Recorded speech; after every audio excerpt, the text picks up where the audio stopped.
IT Security for Beginners, Part 7. Protect your money.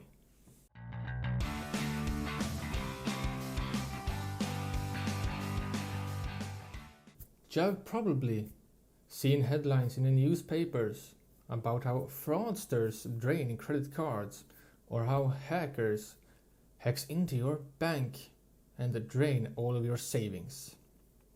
Crime on the internet has grown at a lightning speed in recent years, and there are no signs that it will decrease.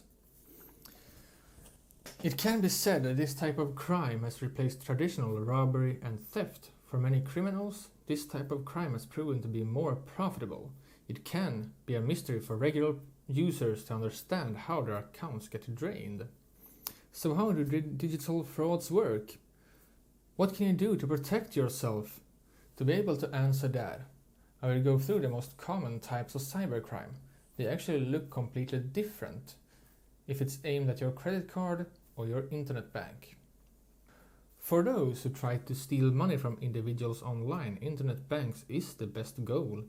The reason is obvious. Once logged in, the fraudster has access to all accounts and then has the ability to come over large sums of money, significantly more than a stolen credit card can.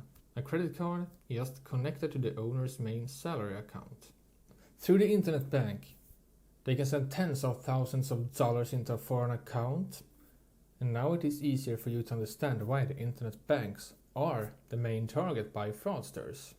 So in the past, intrusions into internet banks were relatively simple due to their substandard security systems. Through fake emails, fraudsters are able to access users' internet banks. With the help of Trojans, fraudsters can change so that the bill you would pay does not reach the correct recipient. Instead, the Trojan changes the account number without you even noticing it, and the money ends up in the fraudster's account. Debit card fraud has been around for as long as debit cards existed. It is basically based on the same principle. Someone counterfeits your card or acquires a card in your name and manages to use it to withdraw money or buy products with it in a physical or online store. However, the fraudster must always get over the information in some way. There is mainly two methods for it.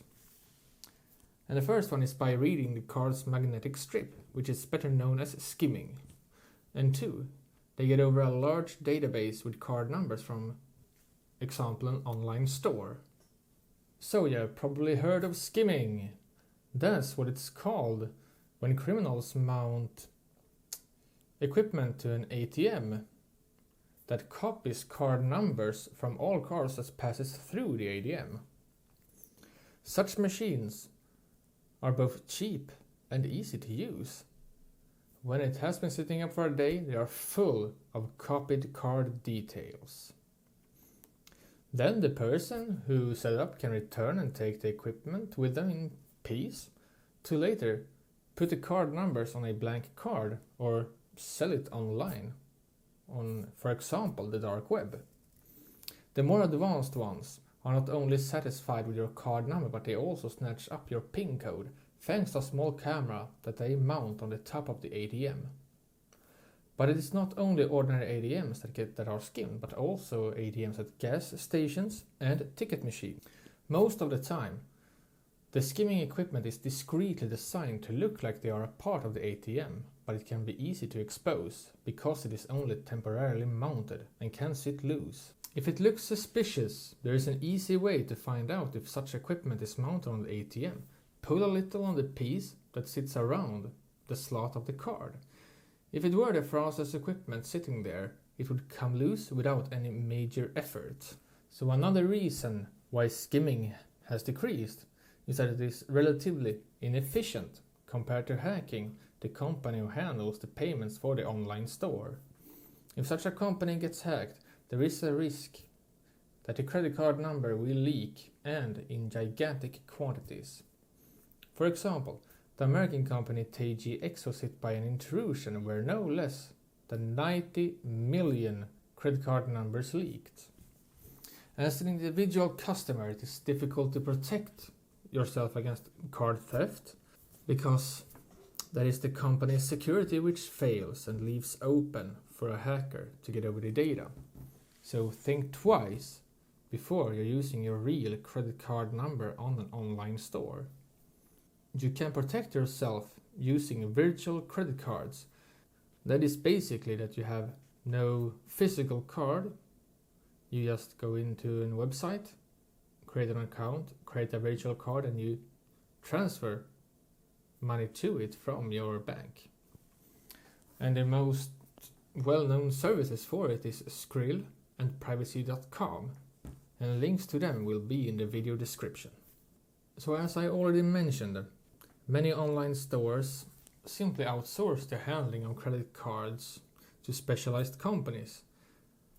The reason for that is that it requires IT security that many regular stores are unable to maintain and or afford.